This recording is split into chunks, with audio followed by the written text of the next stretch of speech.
Guys, क्या आपको ATM का फुल फॉर्म पता है? नहीं, ये एनी टाइम मनी मशीन नहीं होता, बल्कि इसका फुल फॉर्म होता है ऑटोमेटेड टेलर मशीन। तो चलिए आज मैं आप लोगों को एटीएम से रिलेटेड इंडिया के कुछ इंटरेस्टिंग फैक्ट्स बताता हूं। फैक्ट नंबर 1, इंडिया का पहला सोलर एटीएम कहां खुला है? वो है नल्लूर, आंध्र प्रदेश में। फैक्ट नंबर 2, इंडिया का पहला तैरता हुआ एटीएम कहां खुला है? और वो है कोची, केरला में। एंड फैक्ट नंबर 3, इंडिया का पहला मिल्क एटीएम कहां खुला है? और वो है आणंद, गुजरात में। गाइस, ये इंटरेस्टिंग फैक्ट जान के आपको कैसा लगा चैट सेक्शन में जरूर लिखिएगा। और गाइस, आज इंसान इतनी तरक्की कर चुका है कि वो मंगल ग्रह पे बस्ती बसाने की सोच रहा है।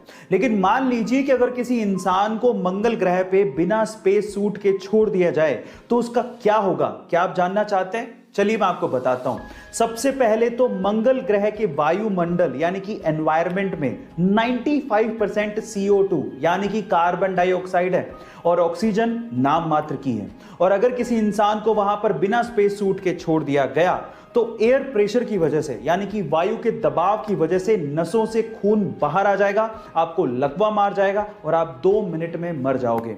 इसके अलावा मंगल ग्रह का टेम्परेचर पलक झपकते ही -80 डिग्री सेल्सियस तक गिर जाता है। इतनी कपकपाती ठंड में आपका खून तक जम जाएगा। गाइस, इस वजह से बिना स्पेस सूट के मंगल ग्रह पे रहना नामुमकिन है। गाइस, क्या आपको पता है कि इंडिया की सबसे धीमी रफ्तार से चलने वाली ट्रेन का नाम क्या है? डोंट वरी, मैं आपको बताता हूं। सबसे धीमी रफ्तार से चलने वाली ट्रेन का नाम है मेट्टुपालयम ऊटी नीलगिरी पैसेंजर ट्रेन, जो कि मात्र 10 किलोमीटर पर आवर के हिसाब से चलती है, जो कि हमारे ही देश की सबसे फास्टेस्ट ट्रेन से लगभग 16 गुना धीमे चलती है। अब आप लोग सोच रहे होंगे कि इससे बढ़िया तो मैं पैदल ही निकल जाऊं, लेकिन ये ट्रेन इसलिए इतना धीमे चलती है क्योंकि ये ट्रेन पहाड़ों से होकर निकलती है। लेकिन जब आप इसकी सवारी करेंगे और बाहर का नजारा देखेंगे तो आप इतने मंत्रमुग्ध हो जाएंगे कि आप लोग ये शुक्र मनाएंगे कि ये ट्रेन इतना धीमे चलती है। क्या आपको इसके पहले तक इफेक्ट पता था? और अगर नहीं पता था तो चैट सेक्शन में लिखना मत भूलिएगा। अच्छी हैंडराइटिंग से आप किसी भी टीचर को इंप्रेस कर सकते हो। और कई लोगों ने बचपन में अपनी हैंडराइटिंग को ठीक करने के लिए कोशिश भी की होगी। कईयों ने ठीक कर ली होगी और कईयों ने टीचर से मार भी खाई होगी। लेकिन अगर मैं आपसे कहूं कि एक 8वीं क्लास की लड़की है जिसकी हैंडराइटिंग कंप्यूटर के फॉन्ट को भी मात दे दे, तो क्या आप विश्वास करोगे? जरा ध्यान से देखिए इस हैंडराइटिंग को। लड़की नेपाल की है जिसका नाम है प्रकृति मल्ला और उसकी हैंडराइटिंग को दुनिया की सबसे खूबसूरत हैंडराइटिंग्स में से एक माना गया है।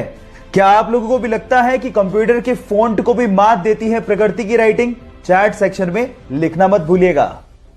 गाइस, आप लोगों ने कुछ हफ्ते पहले हुआ कराची का विमान हादसे के बारे में सुना होगा। उस विमान हादसे से ठीक पहले पायलट ने एक ऑडियो मैसेज दिया था कंट्रोल रूम में और वो ऑडियो मैसेज वायरल हो गया था।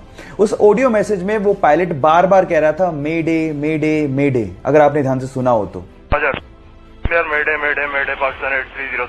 पर सवाल यह है कि क्या मतलब होता है मेडे का? मैं आपको बताता हूं। मेडे एक क्रिटिकल मैसेज है जो कि तब दिया जाता है जब पायलट और विमान ये दोनों खतरे में हों। और मेडे एक्चुअली एक फ्रेंच वर्ड मेडर से लिया गया है जिसका मतलब होता है मेरी मदद करो, मेरी मदद करो। क्या इसके पहले तक इफेक्ट आपको पता था? और अगर नहीं पता था तो चैट सेक्शन में लिखना मत भूलिएगा।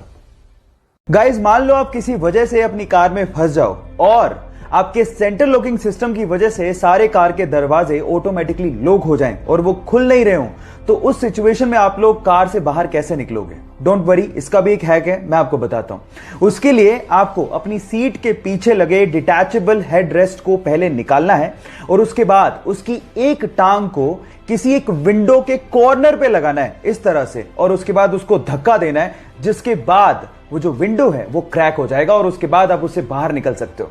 मजे की बात यह है कि सबसे आसान तरीके से सबसे इजीली टूटने वाला कांच आपके बैक साइड में लगा होता है, तो उसको तोड़ना और भी ज्यादा आसान होता है। क्या इसके पहले तक इफेक्ट आपको पता था? और अगर नहीं पता था तो चैट सेक्शन में लिखना मत भूलिएगा।